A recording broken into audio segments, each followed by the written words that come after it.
There we go. Okay, we're in business.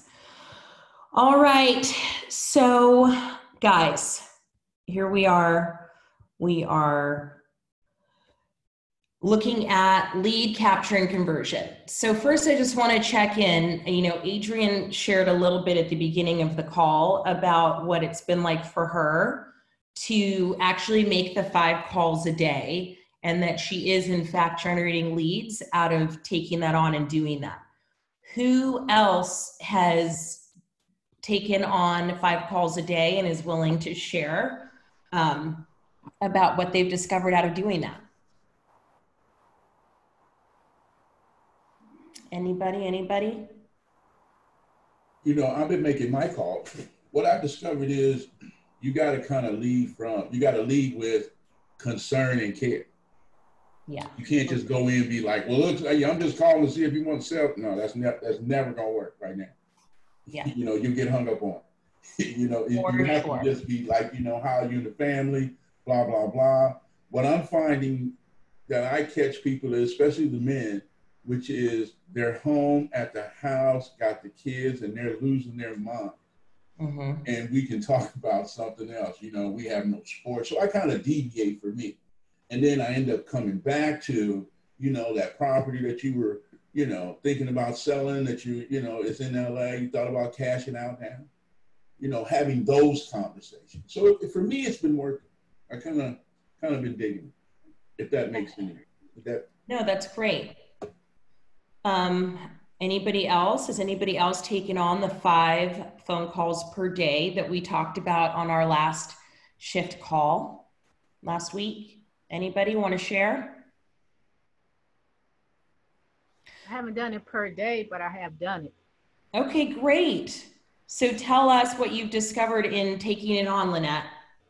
Started making small conversation, talking about what's going on with this whole lockdown thing at home and the family and the kids, and then gradually getting into the real estate, see if they, know anybody that's thinking about selling or buying, today, and then how about yourself? So I do have somebody who is interested. However, her husband pulled his back out, so I'm just waiting for her husband to get well. They want to buy some income property. They already own property, a couple of pieces of property. So I'm hoping that he'll be back up on his feet in the near future so we could move forward. I have done business with them in the past, so I just started calling my past clients. That's really great. That was really great. And that's one of the things we talked about doing, right? Right. Calling past clients, old leads, people who wanted to do something before and then it didn't end up happening, right? Calling your sphere of influence, letting people know that you're a resource. If they have questions, that if you don't know the answer, you're someone who can easily get the answer, especially because there's so much kind of up in the air right now. And you want people to remember that you're the expert. And if you're not an expert in that piece of it, you know the person who is, right? Just based on our relationship. So really good, really, really good, which leads into what we're really going to talk about today. So, lead gen, that's where we're doing the activity to find the leads. And then the next piece after that is converting those leads into business opportunities where you're going to have an escrow. So, perspective is where you want to look from in having these conversations with people, which is what like everyone who's shared thus far has alluded to at some point, right? Is that you want to make sure that you're not overstepping like this craziness that we're all living through at this moment. And you don't want to just call and do a business call without first checking in with people and acknowledging what's happening right now. Then what we're really going to focus on is the rest of these steps, which is capture, connect, close to appointment, track, review, and improve. And then obviously, we'll get to the bottom line. So this is what we're going to talk about today. And the first step is, the perspective where we want to look from as we move through this part of our business. So number one, the capture and conversion system works in partnership with lead generation.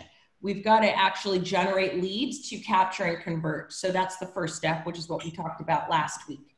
Then you've got to take into account the market factor. This is where the shifting market has the most important impact, I think, on the amount of business that we're doing, which is, you know, in a seller's market, a lot of times it's like there are just tons of leads. People see, oh my God, my neighbor just sold and they got this incredible price. And people are very, very motivated to do business. And you might be somebody who is having a lot of leads come towards you that are automatically converting, and you're not having to do a ton of work for that to happen. When the market shifts, not only are there less leads to be had, you might not see them continue to flow your direction like they did previously, and you need to actually do some of the work to generate them.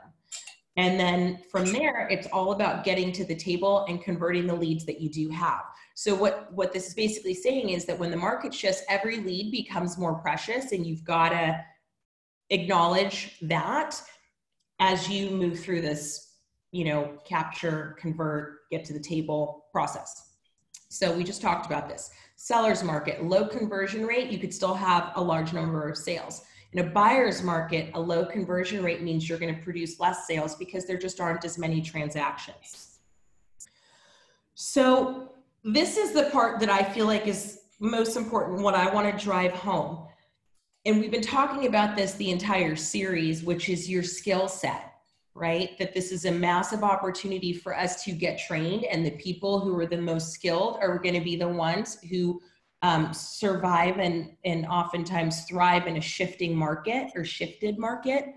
And these are all skills. It is a skill to capture a lead, connect with a lead, close to an appointment, cultivate the leads that aren't ready yet, and then, you know, holding your team accountable if you have one. You know, if you don't have a team and you're a solo agent, that's holding yourself accountable, right?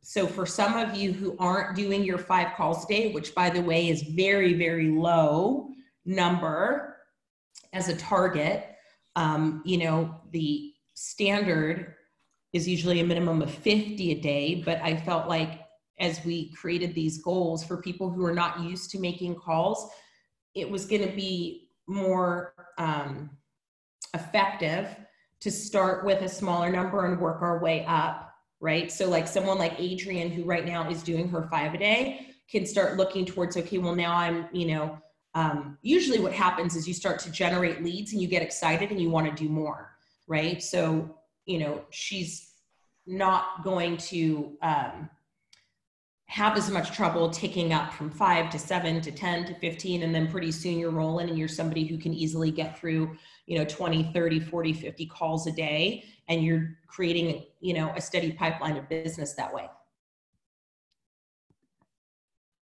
So here's the thing that I think I really want everybody to focus on, which is being prepared. Scripts and dialogues, role plays. And then we're going to talk a little bit about behavioral styles. So all of these conversations that happen as we move through, you know, the lead gen to lead capture, and even in the transaction, right? There are things that come up. Most of the time, they're some version of the same conversation, you know, and there are scripts designed to help agents be effective in those conversations and overcome the objections that often come up. So one of the things that we as a market center are going to be implementing starting Thursday is... Baby, relax. Let me see. Okay. Is a morning scripts and role play session. So what's that going to be? Well, we're going to pull down from KW Connect a series of scripts that we think are going to be most useful for agents right now, given what's happening in the market. And then we're going to send those to you. And then we're going to have a Zoom call every single day to start. You know, whether we continue it every day or not is really going to be dependent on your participation. You know, if Trish hops on and nobody's on, well, then maybe we're going to start having them 3 days a week instead of 5 days a week, or 2 days a week. If 3 days a week, it's still very light. But the intention is that we're going to give everybody in our market center the opportunity And not just our market center, we're going to actually probably make this available to outside agents in Inglewood at some point, not to start for sure, but at some point, so that we can start to become masterful at our craft. One of the most important parts of our craft is being able to manage expectations, answer questions, support people through the transaction at different points where they start to get nervous and maybe feel like, okay, this is a bad idea. I don't want to do this, right? And we don't want to practice on our customers. So who are we going to practice on? Each other. Correct. Correct. And once you start to practice on, one second. Once you start to practice on each other, what do you think happens? You get better. And you start to feel more comfortable. Correct.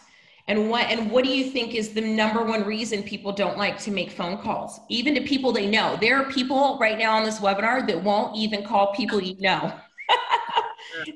Well, they don't know what to say. Yeah, because you don't know what to say. Can I jump in for a second? Also, one of the things that I do when I'm making my calls is I like to look at people's Facebook page before I call them.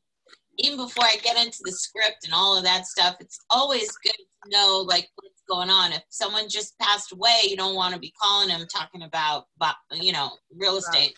But I think it's just important to have a conversation piece and going to their social media. Everybody's on social media right now. So just jumping in and seeing what's really going on with their lives, then you have something to talk about. Yeah, really, really good. If you can. So I'd also, but on the flip side, there are some of you that are getting a farm. You're not going to be able to do that. That doesn't mean don't call. But for people like what Heather's saying, especially if you're calling your sphere, which if you're a new agent, that's what you want to do. 100% you should be doing what she's saying. You know, you probably are friends with those people on Facebook. I mean, you could even go there to find your call list. Go on Facebook, look at who's posting, call that person, right? So the other piece of it is you want to also take into account that person's behavioral style. So one of the things that we're going to send out, let me see how I do this on my screen so I could show it to you guys, is, no, that's not what I want to do. One second. Is you want to, there we go, is you want to take into account people's different styles, right? So one of the things that we look at is the disc, right? So there's the D, the I, the S, the C.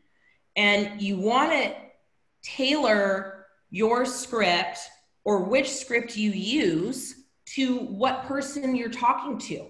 So, you know, you don't want to go into a meeting or jump on a call with someone who is a C, right? Super analytical, super detail oriented with a 4-page presentation that glosses over the market and your marketing plan, right? That's going to be the person who wants to see a very detailed, history of the market and what's happening with the pricing, and is going to want to know the nitty gritty of how you're coming up with their home price. And they're going to want to see a very detailed presentation on how you're going to market their home and what are you planning to do with their open houses. And you want to make sure that you are prepared to talk to that person with the information they're going to want to hear. On the flip side, you're not going to want to take a presentation with that level of detail on an appointment with somebody who's a high D. That person doesn't want to see your 20-page presentation. That person wants you to get to the point. They want to know what's the house worth. They want to know what you're going to do, how you're going to get it sold, and how you're going to do it now, right? Now, each one of us falls into, usually, I mean, I would assert, one of these styles. Every behavioral style has its, pluses and then has its challenges, right? Oh my gosh, it's like madness over here. One second. Okay.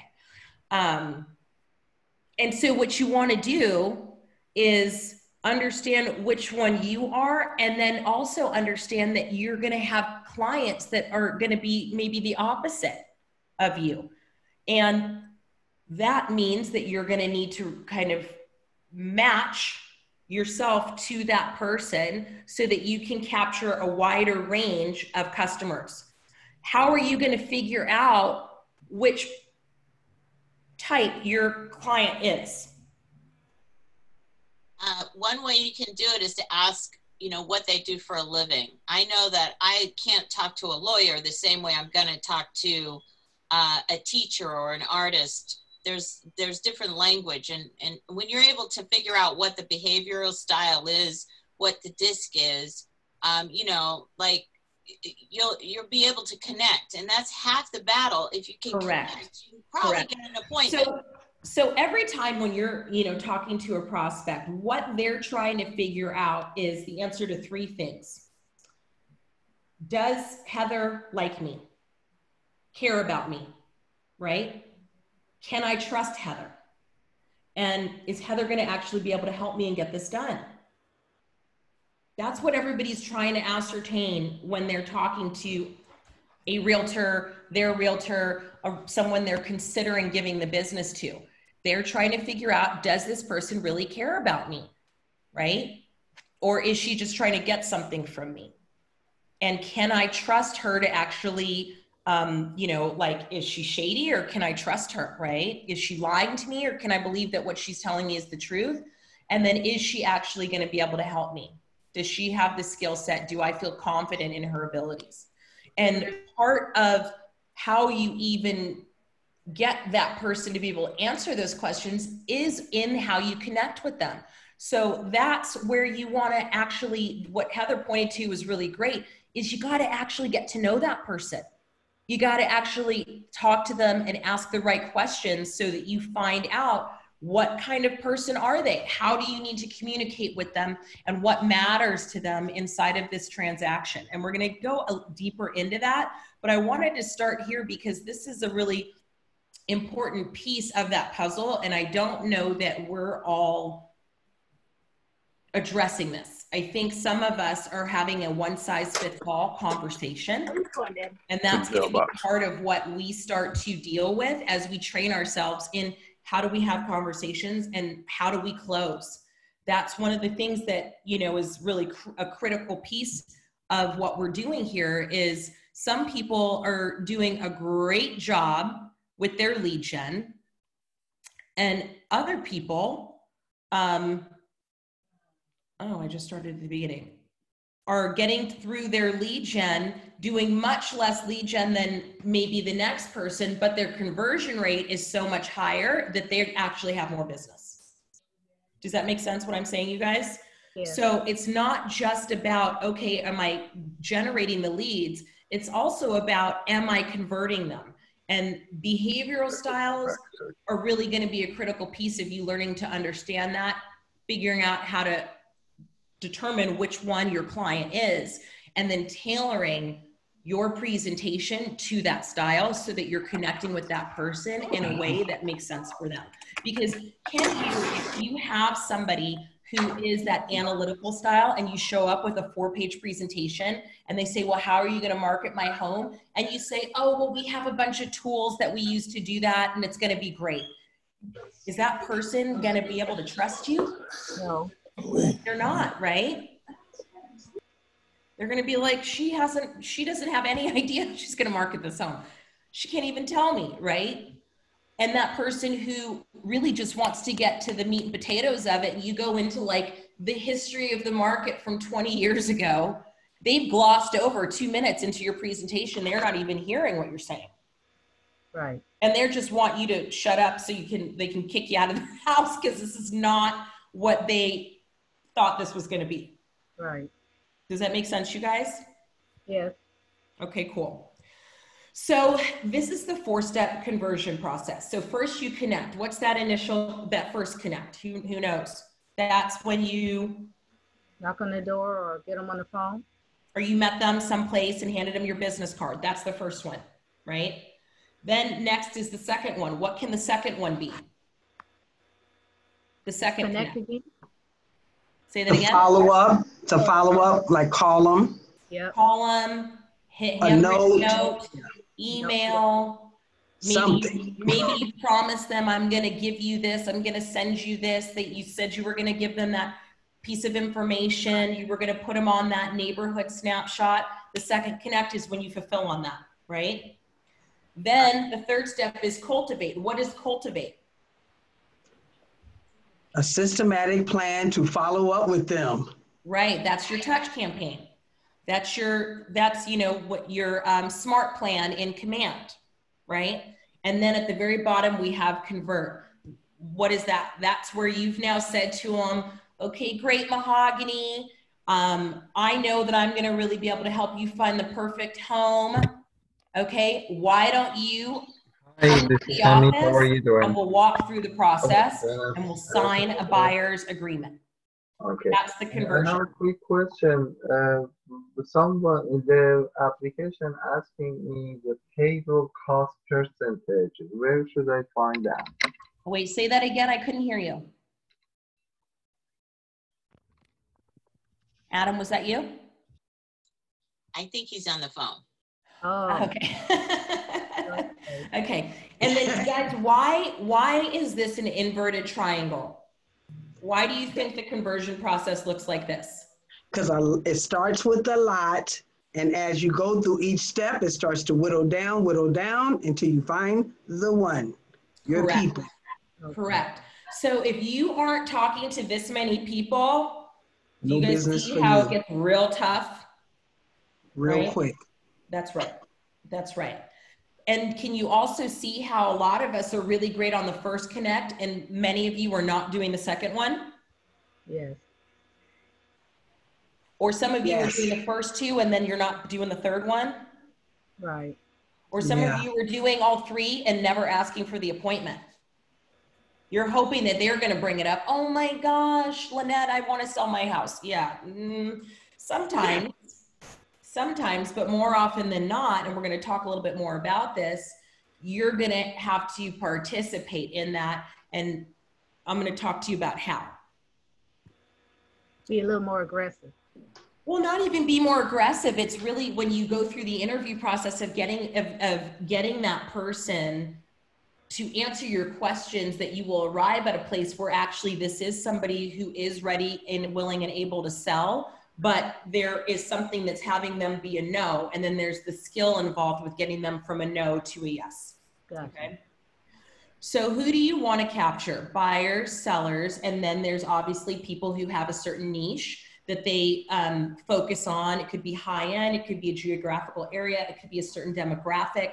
A lot of you did that program about senior citizens. That would be something that would go on that list, right? Working with older people, transitioning them out of their homes. Let's say their 2-story house into a single-story property or a community for older people. That would be a niche. And you want to make sure that you're looking at these different groups and categorizing them as such. Why? Why is it critical that we do that?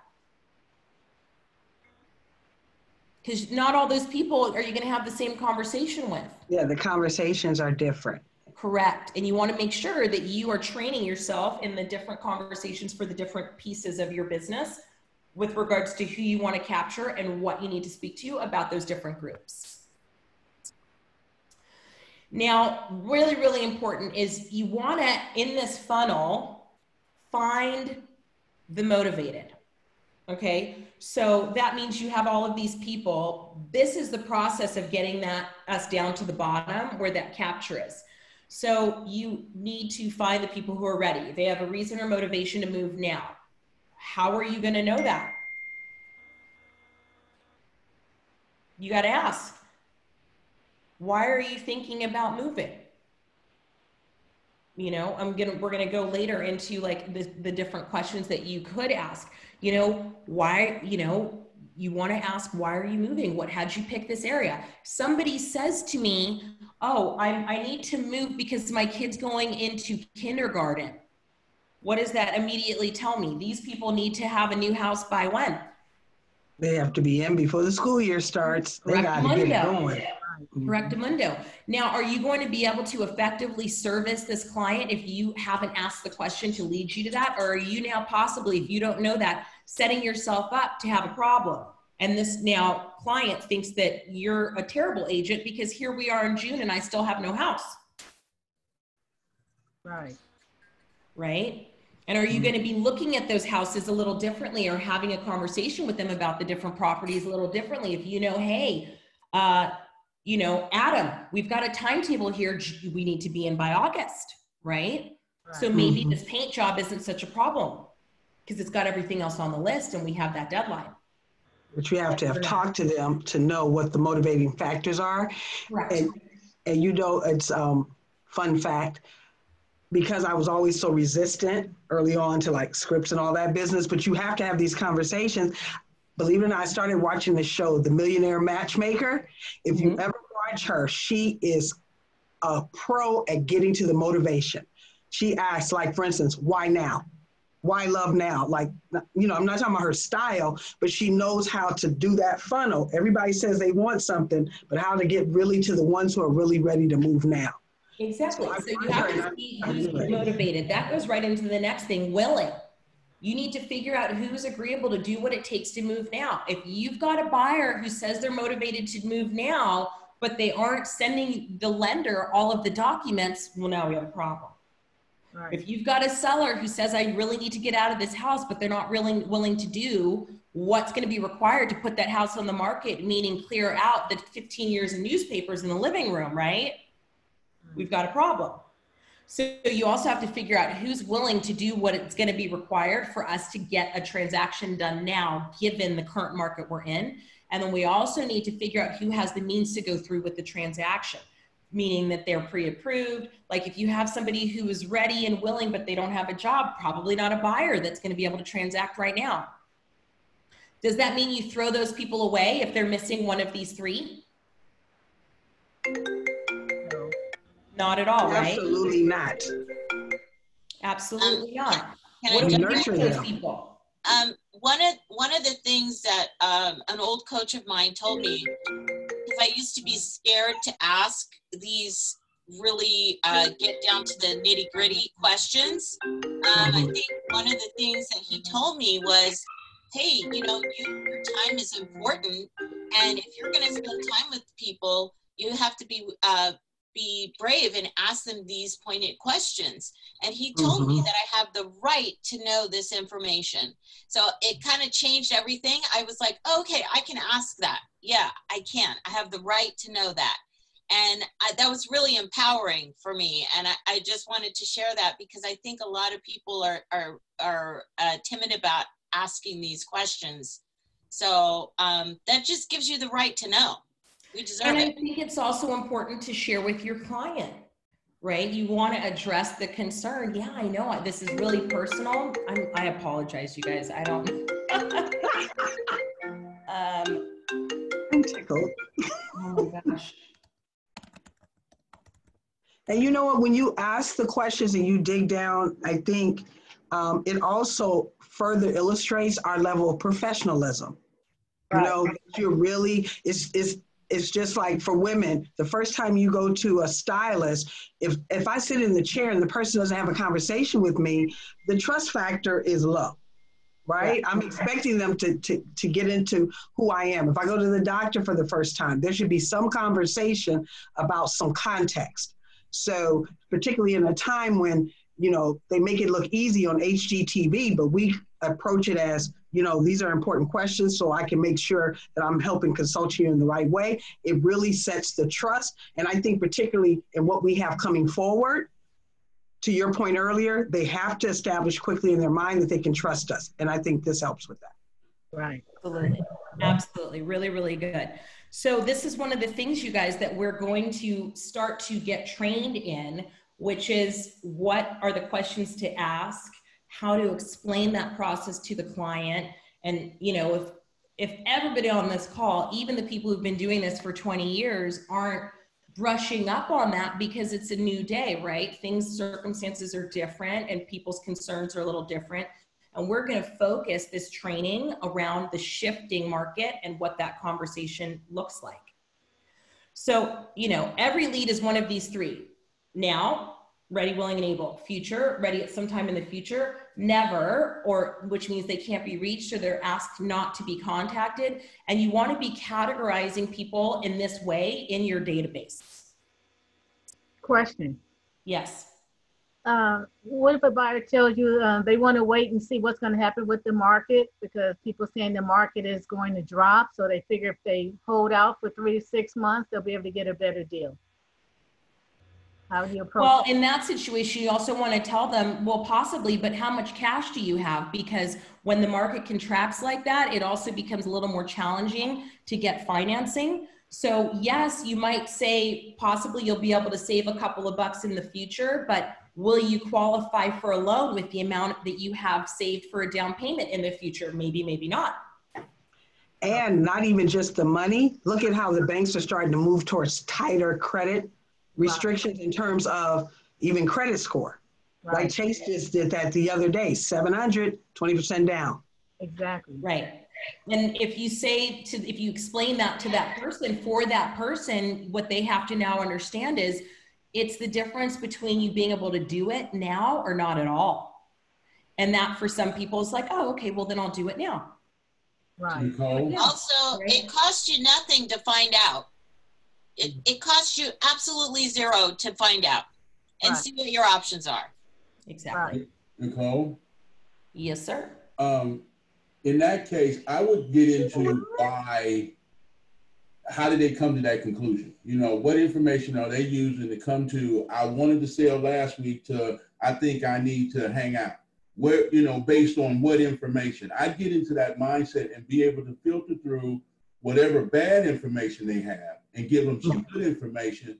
And possibly we both walk to, you know what, it is a good idea to go ahead and sell at the same place. With respect to getting into necessary and information battle, my information says you move, my information says I stay. And those kind of debates kind of get tough depending on. Well, that's why we try to stick with a script. So there, you know, because that's so, and that's going to be one of the things that I think is going to be challenging for people is doing the script is designed at first. This is what Gary Keller says, is you want to do the script as designed until you've mastered it. And then in that mastery, you'll discover certain things that you can see would make maybe work better for you or for your market. And then you make those changes, but not up front, right? And then some people say, well, this doesn't sound like me. I would never say that. Well, it doesn't sound like you until it does. It doesn't sound like you until it does. Right? So, you know, what we're trying to have people interact with is not necessarily Juan Michael, the person. We want them to interact with Juan Michael, the realtor. And this is what a well-trained, skillful realtor would say. So that's what you're going to say until we're at the point where you have enough experience in that script that you maybe tweak it a tiny bit. So that's where I think we might be able to sidestep some of the, I want to say debates, as you will. Okay. And that's where we sidestep some of the debates because, you know, you can find information everywhere to support both sides. But if we stay connected to people's motivation and their specific set of circumstances, oftentimes there's a very clear pathway to overcoming that objection. And that's where the scripts and dialogues really come into play. Does that make sense? Yes. Okay, good. So here are a couple different methods of capture: sign calls, you know, paper marketing, open houses, outbound calls. These IVR 800 calls are for those people that maybe set up an 800 number that's associated with one particular listing, and then it forwards to your cell phone with a code that lets you know, oh, that's someone calling on 123 Main Street, not 567 Main Street. And then, you know, a lot of people don't use that now, but that is one option. I think I know of just a couple people in our office that do that. But these are the different methods of capture. Now, when you're on the phone, here's what's critical. You've got about 30 to 60 seconds maximum to get that person to stay on the phone with you. These are the things you need to do in that time. Number one, make a good impression. Number two, when the phone rings, answer quickly. Speak warmly with confidence and enthusiasm. Nobody wants to get a call like this. Hi, this is Nicole Grant with Keller Williams Inglewood. How are you, Mr. Michael? I was calling to speak with you about your home. Is now a good time? Nobody wants that phone call, you guys. No. Nobody. Not a good time. Nobody. You sound like a telemarketer. It's going to get you hung up on. So Yes. here are a couple ways that you can, number one, combat that. You can practice. If you're not getting on the calls with Trish, big mistake, right? Practice on your fellow agents, practice on our agent services, don't practice on your customers. Stand up. A lot of people have more energy when they're standing up or walking around as they make phone calls. Smile. When you smile, it actually has you sound different over the phone. Some people also like to look in a mirror. They'll notice that when they look in a mirror, it almost feels like you're talking to somebody, and it can support creating that lively or enthusiastic tone in your voice.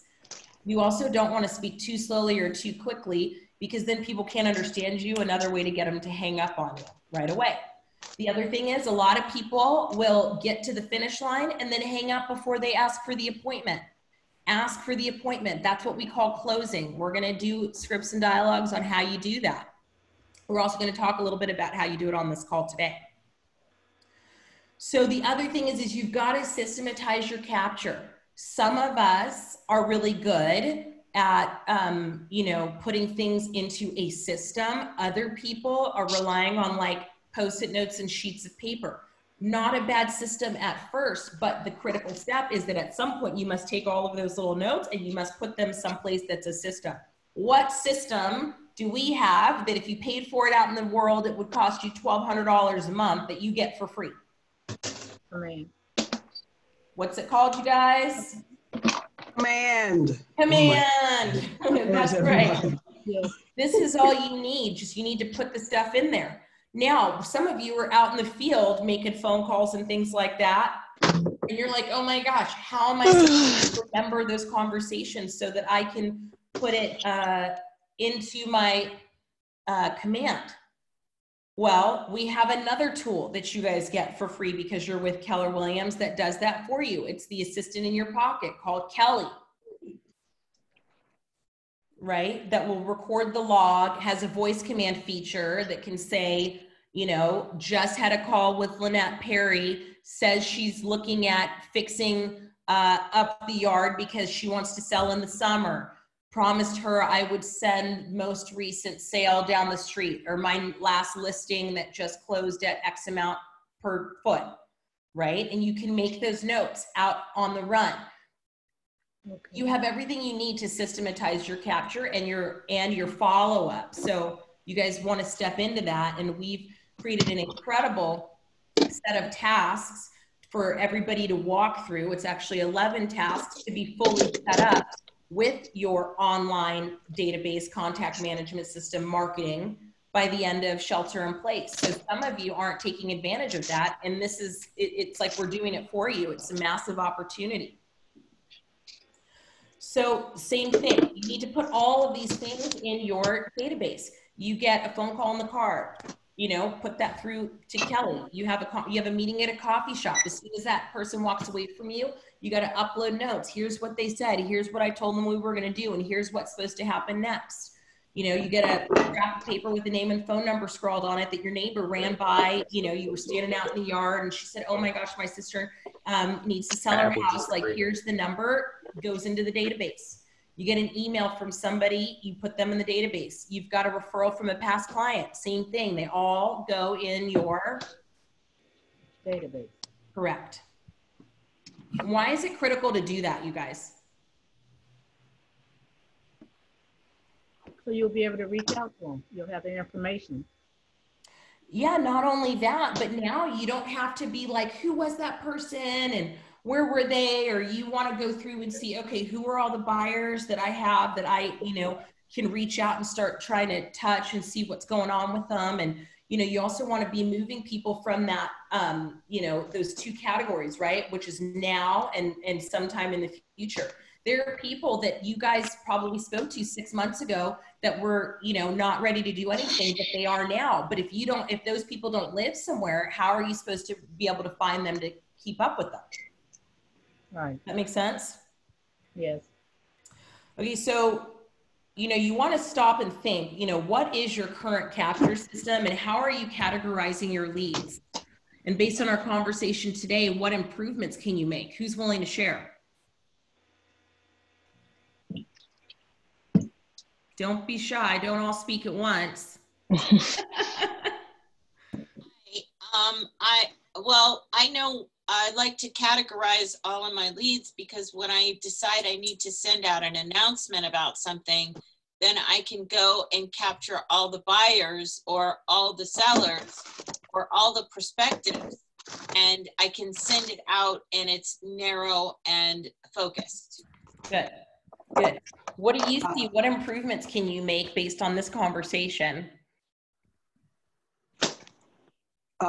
Well, based on this conversation, I need to go back in and before I've had buyers, sellers, investors, and other agents, I need to go back in and identify what I think in terms of now business, future business, and whatever. I think I need to be more clear about where people may be possibly in the process. So I can understand when I'm working on campaign, who really needs to receive messages at certain times.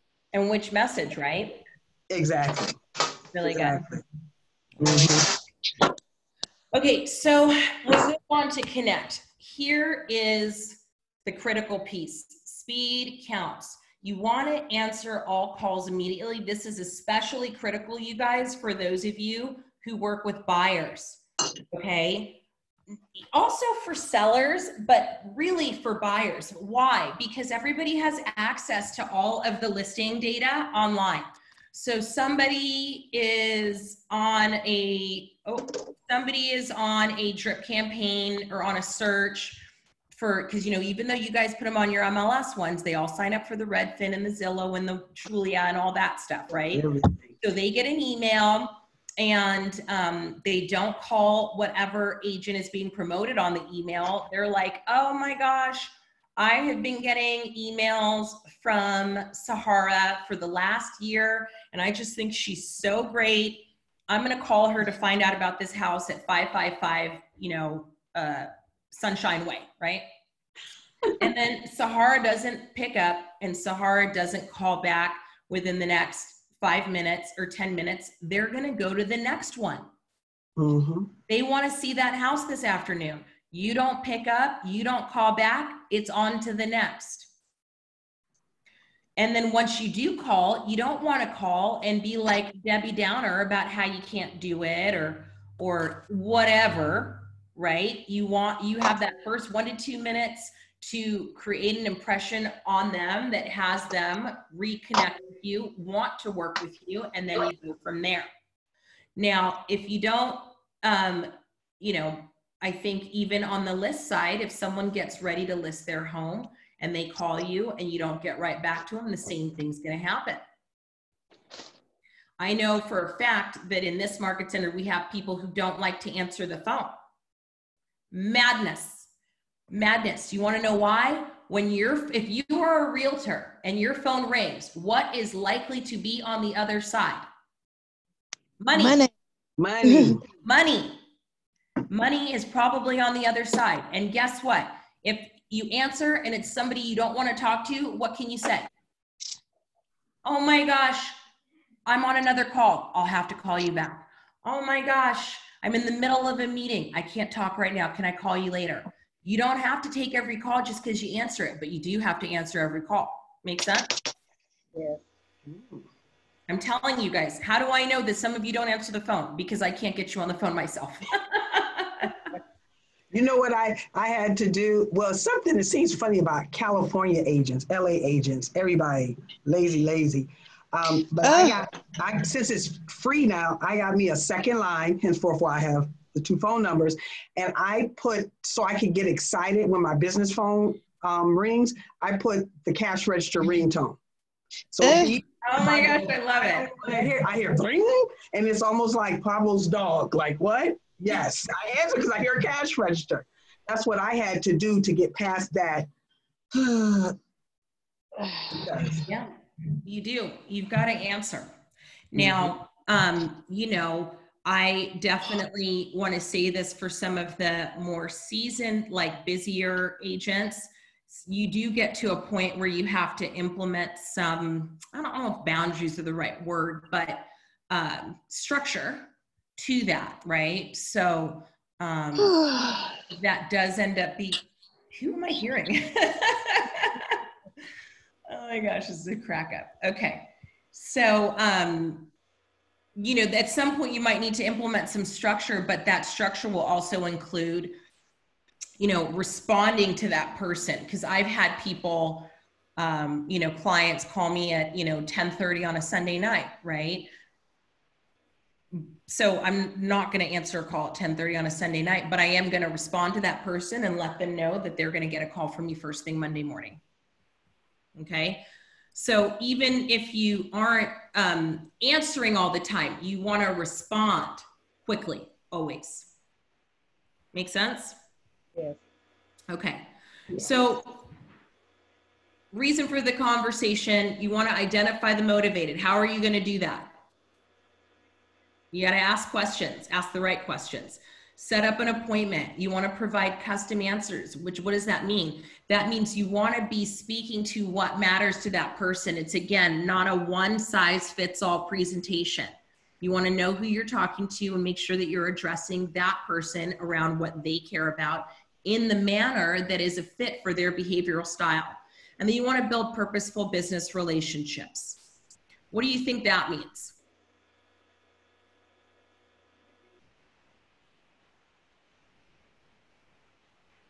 What do you guys think that means, building a purposeful business relationship? It means you really want to set it up that this person sees you as a real resource and as somebody who's in their corner, right?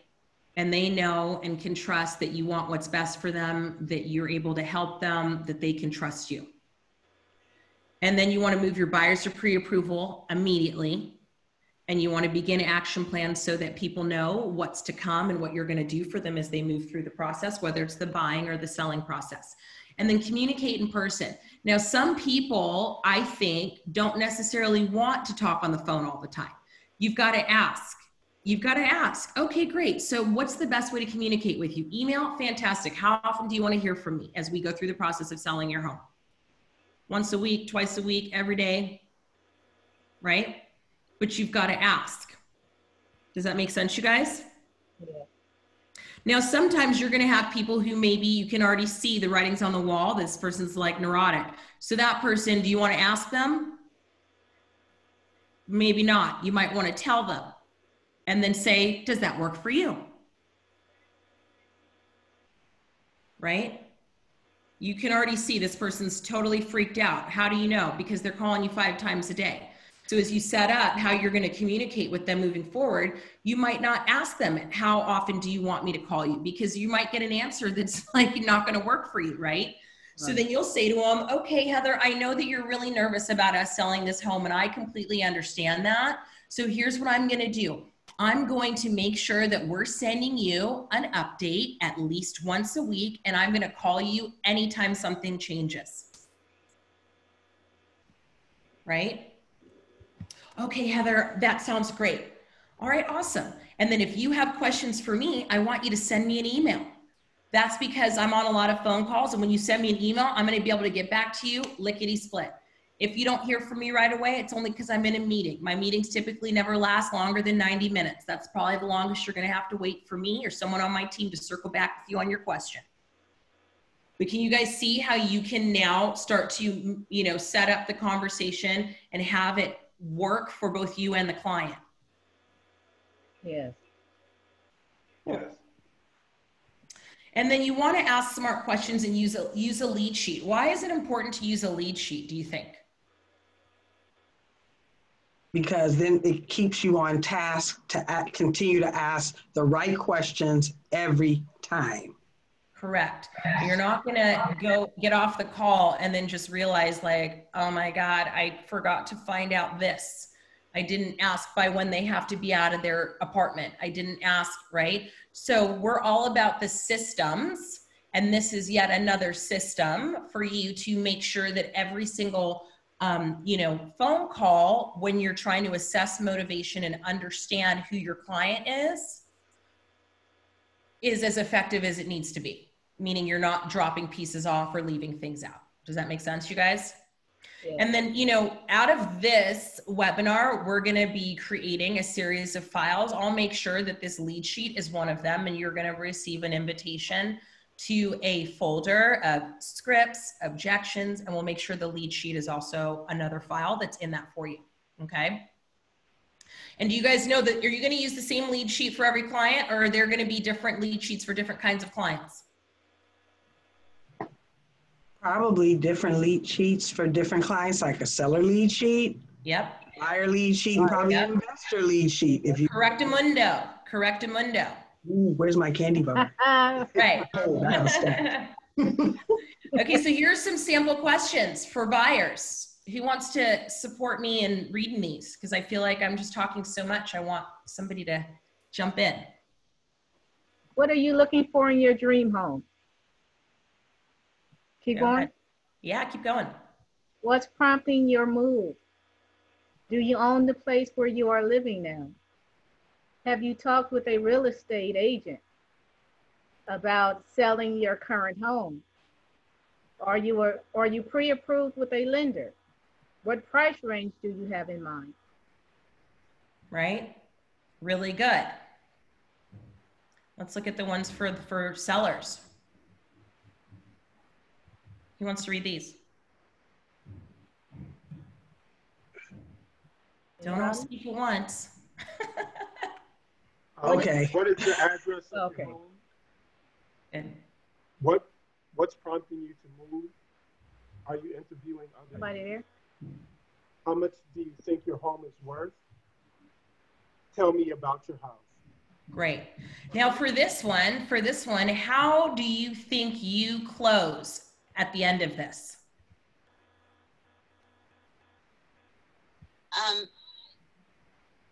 A lot of this is, I just want to interject for 1 second. I always ask if it's okay if I take notes. I want them to know that I'm paying attention, and then what I'm going to do when they answer these questions, I'm going to spit it back to them, and then I'm going to tell them how things will happen. Really good. Really good. But how do you get to the close?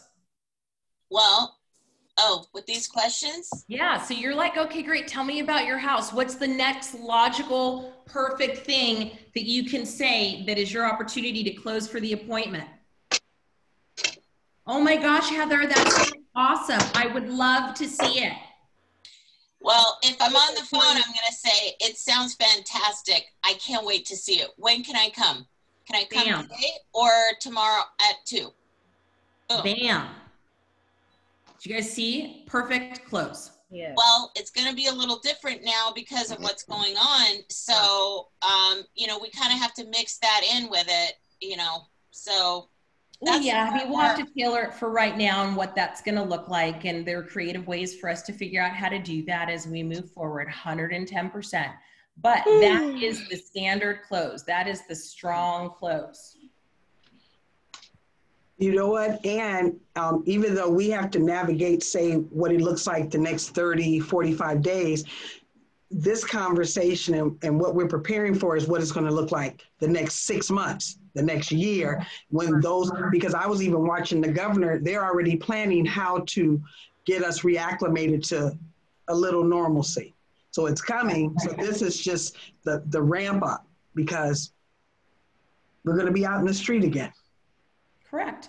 And listen, you could say, I'd love to see it and set up a time for them to do, like a FaceTime or, whatever it is. A Zoom. They can take their little phone and walk you through the house. It's me and you, like we do our Zoom happy hours. And that's pretty good, actually. Yep, you can do it like that. And you set it up just like you would an appointment. Oh my gosh, I would love to do it. Now, obviously I can't come out to the house, but here's what I've been doing with my other clients, and it's super successful. It's actually really fun. Let me tell you how it works, right? I'm gonna send you this thing. It's called Zoom, and you do it from your phone, or we can do it on FaceTime. Do you have an iPhone or whatever, right? But the close is still exactly how Heather described it. right? And then you want to make sure that you're focused on uncovering needs and responding to them. Why do we need to do that? So that we're always creating value. And then you want to enter the details in your database, categorize them by type, whether you're going to work with them now to buy or sell, and then put them on an action plan for follow-up. So that would be your SMART plan or whatever other touch campaign that you use. Everybody should be on something, and then you want to regularly be cycling through your database to check in with people, which, you know, our SMART plans have an opportunity where you need to do that. And then you also need to go back in. I can tell you, I do this for the recruiting. Then you need to go back in and periodically, I mean, you should be in your database every day, but I don't necessarily go through every day and look at who is off of a plan. I do that periodically, where then I go back in and I look at, okay, you know, what do these people need to be on? Because over time, people care about different things, right? So hopefully in that time, you've reached out to them, or it may be the impetus to reach out to them. Hey, Io, you know what? We spoke about 6 months ago. I know you were thinking about buying a home and you were working on saving for your down payment. And I wanted to call and see how it's coming along, right? Oh, Nicole, you know what? We ended up having it, whatever, right? And then that conversation is gonna oftentimes determine what you next put him on, right? That person on, because not everybody's going to need to be on the same SMART plan or on the same touch campaign as you go through time. And there are going to be people who are not right now that are now ready, or people who, you know, thought they were going to sell, decided, no, I'm not going to sell. I actually decided to refi and I want to buy a duplex. But you're not going to know that if you don't check in with those people. So you want to stop and think, what's your current system for connecting with leads? Some of you are still using like an Excel spreadsheet. I was guilty of that for a very long time. What improvements can you make? Well, for me, it was putting that spreadsheet into a CRM where I could send people emails. That might be the action for some of you to take in this shelter in place to get things going. For some of you, it's, you know, I've got Post-its and a paper system that I'm using really effectively. It might be that you have a database, but that's not where you track your conversations with people. For some of you, it's going to be setting aside a certain amount of time every day to type that stuff in, and then start training yourself to actually go into that when you get on the phone with someone, so that you're putting the notes directly there, right? So everybody's going to need to stop and look, okay, well, what am I doing right now? And what do I need to start moving toward? All right, so cultivating leads. This is where we get down to the, you know, towards the conversion part of it, but this is an important piece of the puzzle, because not everybody's going to be a right now person for you. So what do you need to do? You need to you need to cement your relationship through your action plans. And how do you do that? While you maintain top of mind status after those first 2 connects. You had your first meet, then you had your second connect, whether that was a card or an email or providing them some information that you promised them, whatever it was, right? And then you need to provide a cycle of continuous value. That's where Heather was talking about, well, you got to know which category they're in so that you can send them specific targeted marketing that matters to them, right? And then you want to prioritize your communication related to their state of motivation. So, you know, if it's somebody who, like we said before, is a buyer and wants to be in by the time school starts, well, that's somebody that you probably need to communicate a lot more with than the person who doesn't have a timeline necessarily, right? And then as you are talking to those people, when you talk to them, you want to increase your opportunity to close to an appointment, which means, you know, providing them information at a level that then helps you move them through that pipeline over to a right now, and then you got to close them. So that might be getting that person pre-approved. And now, okay, it's time for us to sit down and meet and talk about what it's going to look like for us to help you buy this home. That might mean putting that person in touch with the various repair people, you know, so they can start to get the house ready for sale. And then once you know that you've provided that and that work's been done, you're closing for that appointment. Does that make sense, you guys? Yes. So, but for some of us, this is the part why I really want to underline this, is for some of us, we're like providing that information and then like hoping they're going to call us and say, okay, I'm ready. That sometimes happens, but that might not happen. You have to facilitate that. That means you need to say, you know, Bill, so we've now fixed that deck and there is no longer a hole in the roof. So we should be ready to talk about selling. How about I come out to the house and show you the most recent numbers? I'm going to be over there Thursday and Friday. Which day works better for you? Right? Right. So we want to always be closing, and you want to be looking for those openings when you're talking to your clients. I love it. Bill Yarbrough answers, yes, Thursday. Bill is naughty. He's the best. Okay. You know something you just reminded me of, Nicole, when you said, you know, I'll come out and show you the numbers. Make sure we're utilizing not just the regular smart plans, but we have that neighborhood nurturing where we can set it and forget it, where it's like we're constantly having the conversation about value if the people aren't today. So we have a lot of tools. That's right. That's the next plan, right?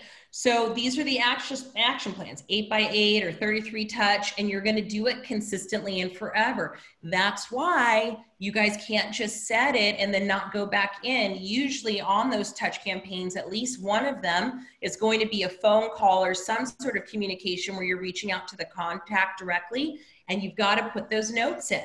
Right? You got to put those notes in. Oh, so-and-so just got promoted at their job. So they were going to leave and move from Los Feliz to Santa Monica, but now they're not, right? Well, you've got to now go in and also adjust those things.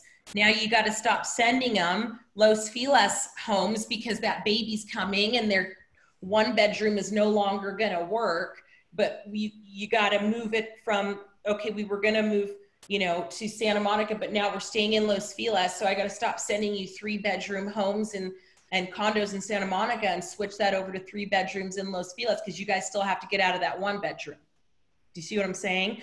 But you're going to do it consistently and forever, and over time adjust how you're communicating to them and what you're communicating to them about as you continue to nurture and maintain your relationship. And then we have a bunch of tools, you guys. Look, as far as the courses go, we've got Ignite and Bold, which trains you in all of the conversations. And then we've got Command, like the most robust tool ever, with our auxiliary apps, Kelly, and then the consumer app to encompass every part of this plan. And this is like the big thing about Keller Williams is like, so we have everything we could ever need at our fingertips. It's just, you've got to take advantage of it. You have to. If you don't, it'll make no difference. The other thing is you want to ask for the appointment. You've got to always ask. Yes, they might say no. So what? So what? Guess what happens after a while? They say yes. If you keep asking, eventually, correct. Now you want to do the ask appropriately, so you've got to get yourself trained, because it is a skill, closing people. And you've got to develop that skill and master it. And I'll tell you, I can just say specifically, right, on the, in my business, because, you know, I'm a realtor like you guys, oftentimes, you know, always we ask for the appointment. Oftentimes it will take having enough conversations and providing enough information for that person to finally say yes. But here is the big mistake a lot of agents make is they do the listing appointment over the phone. They give up all the goods, okay? And then that person says, okay, Heather, thank you for all the info. I really appreciate it. We'll circle back when we know what we want to do. And then it's whoever actually ends up getting to the table that might not have been as great at the job as you are, and might not have been willing or able to do as amazing of a job as you would have done with their listing. But that was the person who actually made it to the kitchen or the dining room table, and then they get the listing off of the work that you did. So you've got to be really, really clear about cultivating without giving away the goods, and that they have to understand, how do they get the goods from you? Well, you meet with me. There are going to be people that are going to say, oh, well, just send me the CMA in my email and I'll give it a look. No, it doesn't work like that. It doesn't work like that. And you've got to be willing to not send it. Well, why can't you just email it to me? Well, because there are a series of aspects of this document that I need to explain to you. It's not really something that exists just on its own. And I want you to understand exactly why I have picked these properties, and we need to be able to look together as you show me around the home, and I can then show you which comps actually match your property, because not every single one that I'm going to bring over here on this list is a fit. So that's why I got to come over, and that's why I've got to see your house. I've got to look at how big is your kitchen, right? One of the things is they won't let you come unless you connect with them on the phone. You know, you're coming to their private residence, you got to be able to make that connection on the phone. Really, really important. Yep. So here's a couple of things you want to do. Is you want to have some scripted questions to, move them over to a yes in terms of the appointment, right? And then you also want to have a couple of places that you suggest to meet. Now, 50% of the people will come to the office. Statistics say that you get them to come to the office, your chances of getting a contract signed go up. Other people don't want to do that. They want you to meet them nearby because they don't necessarily want to have you in their house yet. And then 25% will meet you at their home. What you want to shoot for is getting them to come into the office. If they don't want to do that, then you just say, okay, great, I'm happy to come to your house, or we could meet at a coffee shop or someplace nearby that's convenient to you. And then you want to immediately update your database and take notes on those conversations, even if they say no, but especially if they say yes. Okay? So you need to make sure that you guys are looking at, okay, what's your current cultivation system? How are you cultivating your leads? Do you have people on a drip campaign? Some people, and there's nothing wrong with this, but some people just have their folks on a, like a newsletter, which is great.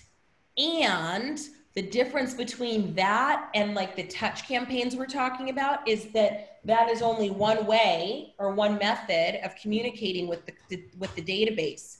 When you put them on a touch campaign that is like the ones that we have in Command, those have text messages, those have emails, those have phone calls, they have different ways that you're going to reach out to people with different information. Does that make sense?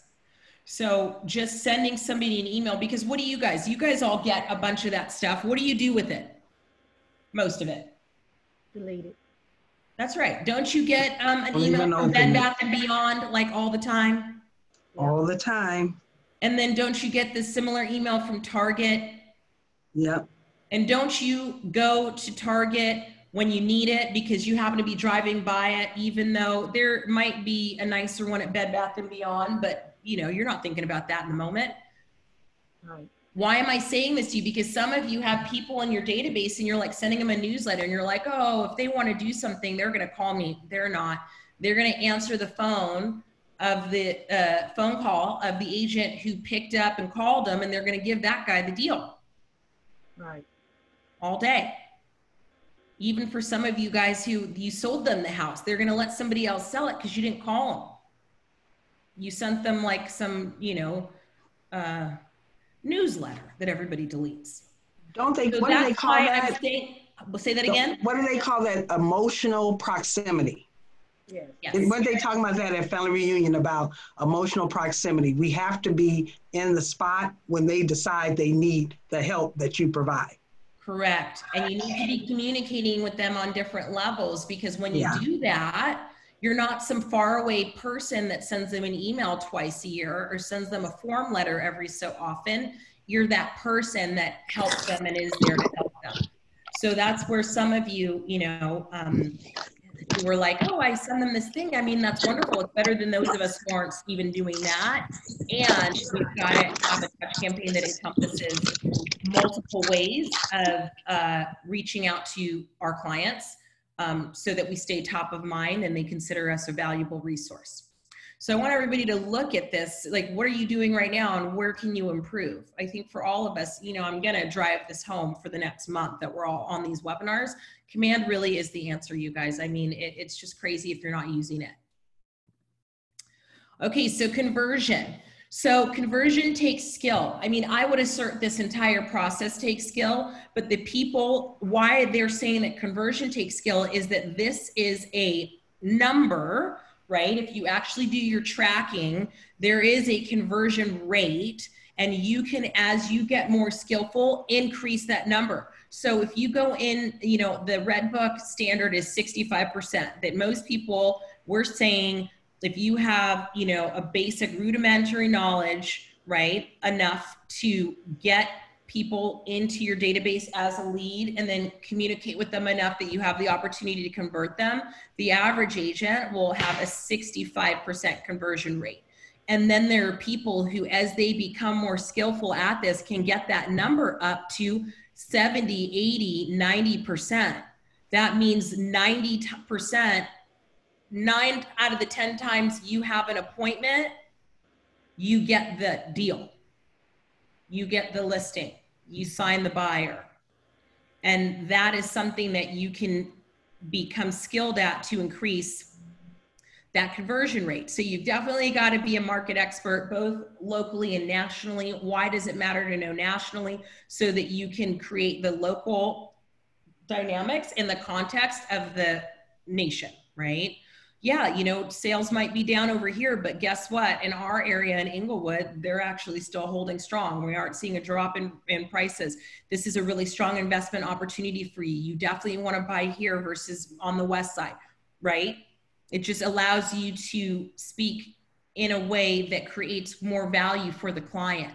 So you want to be data oriented and numbers driven, and you want to also have great communication skills. How do you do that? You develop it. You want to have great sales and persuasive skills. How do you do that? You want to develop it. How are we going to help you guys develop these skills?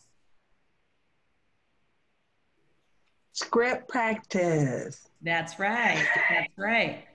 That's right. And then you want to preview properties. You guys have to know your market. You want to know what's for sale, what it's selling for, what do those ones that sell for 800 look like, and you want to be able to explain that to the person who feels like, well, my house is just down the street from that house. Why are you telling me that it's 575? Or somebody saying, well, you're telling me it's 575, but that house down the street just sold for 800. Well, you want to be able to say, yeah, I understand that. And that person converted the garage into an ADU, did a brand new kitchen with marble, and has hardwood throughout. Right? Right. Okay, so how do you calculate your conversion rate? Well, based on your total number of leads, and then the number of leads, which we call futures in your database, which are those people who were not and not right now, right?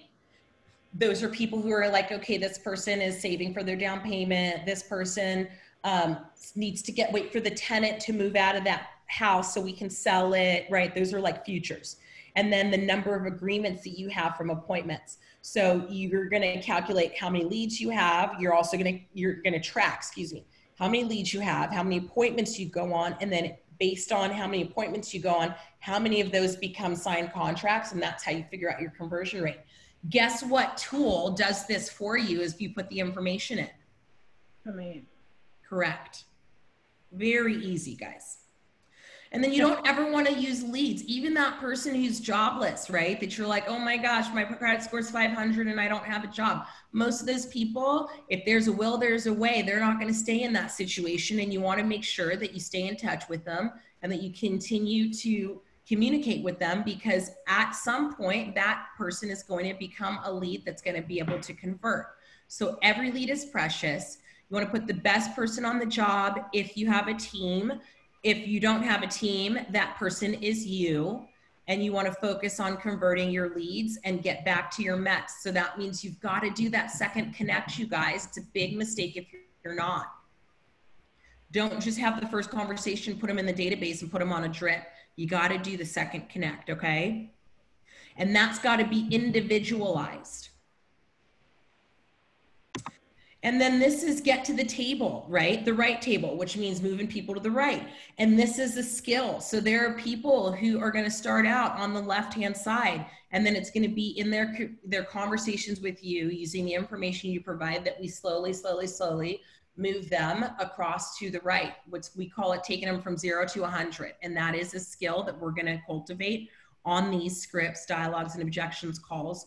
And, you know, it's going to be something that every person in this market center, you guys are home, spend the hour. Look, some of you aren't even getting on the phone. First step, get on this call. Get on this call, get yourself trained, and then start picking up the phone if you feel scared to do it. But if you feel scared to do it and you're not getting on the scripts and dialogue calls, well, then you might not want to be selling real estate, because that's what we need to do, is we need to create leads. And we need to learn how to get those people, once we start talking to them, from 0 to 100, which is absolute no to absolute yes. And that's a skill that you've got to develop. Some people kind of come with it naturally. Even those people still need to, you know, create an increased level of mastery, right? Because you have the point to get yourself to 100% conversion, which means every appointment you go on, you got it. You know, the #1 agent in our company has that conversion rate. Stephanie Vitaco gets every listing she goes on. Just about, I believe. I think it's every. So it's possible. And then, you know, you also want to make sure that you know, we say the customer is always right. Well, not always. Here are some of the reasons that the seller might not be right. That they think that the house has gold in the basement and it doesn't. It's just not the right price. That they are not motivated to get the property into good selling condition, but they still want the number required by having it in good selling condition. And then no urgency to get out of the house, meaning, you know, we're going to hold tight at this price until the right person comes along. Yeah, I mean, that might not happen. So knowing your scripts around these 3 objections is critical. There is a strategy that you can use to get your seller past these 3 issues. And it's up to you to train yourself and master those conversations so that you're able to overcome these 3 issues. And then here are some of the reasons why buyers aren't right? That they're not financially ready, or they need to sell a house and they're not motivated to do that. Oh, I'm going to sell that house when you find me the right house. No, it's not going to work. Or they lack motivation. They don't really have a reason that they need to get into a new house, right? Or they're not even sure if they want to buy. Or there's somebody who's indecisive. How many bedrooms do you need? Oh, it's like changes every other day, right? Now, there are also skills that you're going to be able to use to navigate these. And it's going to require you to understand what questions to ask and what information to provide to overcome these issues, right? So you've got to get yourself trained and master those as well. So here are a couple of, you know, closing questions that you can ask, buyers and sellers. Would you like me to handle the sale for you? Would you like for me to get your home sold? Would you like me to help you find your dream home? Are you ready to make an agreement now? This is something that I really love for people to take on. I know that it's not a standard practice for us right now as agents to get buyer agreements. I recommend doing them, and you can walk the client through it kind of like, you know what, it protects the both of us, and you can get out of it at any time. It just allows me to know that when you're working with me, you're working with me, and that if you want to work with somebody else, I know that too. That's all. All right, track, review, and improve. So knowing your progress in lead capture and conversion is essential. That's how you can assess what's working and what isn't. I hear all the time from agents that they're like, oh my gosh, I'm doing all of this work, I'm doing all of this lead gen, but they're not tracking anything, right? And it doesn't let us understand at what point in the process where you have a breakdown, right? So if you're not tracking, then it makes it really hard for us to assess and improve on what's working and what isn't. And these are the different areas that we want to understand. Is the problem getting your leads to an appointment? Okay, that's a closing issue, right? Is the problem that we're going on lots of appointments, but we're not getting the contract signed? Okay, so it's like we get to the kitchen table and we freak out, or we don't have a prepared presentation, or we're not overcoming their objections, or there's some way that we're being when we get to the kitchen table that has them start to question those 3 things we talked about earlier. You know, does success care about me? Is success trustworthy? And can she actually get this done for me? It's something that's going wrong there, right? Or that we have agreements, but then we're not closing up. Or do we have a pricing issue, right? Are we having trouble having the seller navigate the like contract review process, and we're not, you know, countering effectively, or they're not willing to give an inch, and that's where we're having a lot of escrows fall out, right? But if we're not tracking, we won't be able to figure out, okay, where's the problem? So you've got to use your tracking system, command, and then we're going to be able to start to impact this. And why is this important? What do these things directly impact? Your money. That's right. That's right. The better we get at this, the more money you make. All right, so here's the bottom line, you guys. Every lead has the potential to turn into business, and you should treat every lead as precious. So you've got to find out which ones are ready, willing, and able for right now. And those are going to be the ones that you're going to interact with most often and first. And then you need to make sure that you're categorizing and cultivating the other leads until they're ready, willing, and able. And you want to use your sales ability and your knowledge of the market to move people from an inquiry to a lead to a closed transaction. And every time ask for the appointment, and let's practice being masterful at being able to do that. And that's it. Who's got questions? Nobody? Was this useful? It was good. Yes, very. Absolutely. Yeah? Okay, cool. So what I'm going to do now is I'm going to get to work, and we're going to have, by the Thursday shift call, everything fleshed out for you guys to, which means there's going to be a Google Drive file that's got our lead sheets and our scripts, a separate group for objections. We're going to start with the shift scripts, but we're going to have a series of them in there. And then we're going to be releasing, you know, the schedule for when everybody can jump on the calls. And we're going to start with every single day, and it's going to be up to you guys and your participation that determines whether we continue with every day or what that ends up looking like moving forward. But it's going to be an opportunity for people to practice. So get on those calls prepared to participate. You don't want to put on your camera. I mean, that's not ideal, really. It's going to make a difference for you to put it on, but I don't want you to not get on the call because you don't want to put on the camera. I would rather you have the camera off, but get on and participate than not get on because you don't want to put your camera on. Gotcha. Okay. All right, you guys. Thank you, everybody. Thank you. Yeah. Bye, everybody. Bye. Thank you. You got it. County, Thank you. the Glendale area, Pasadena area. Produce our data What's with happening? particular MLS. Thanks, Nicole. Goodbye. Bye.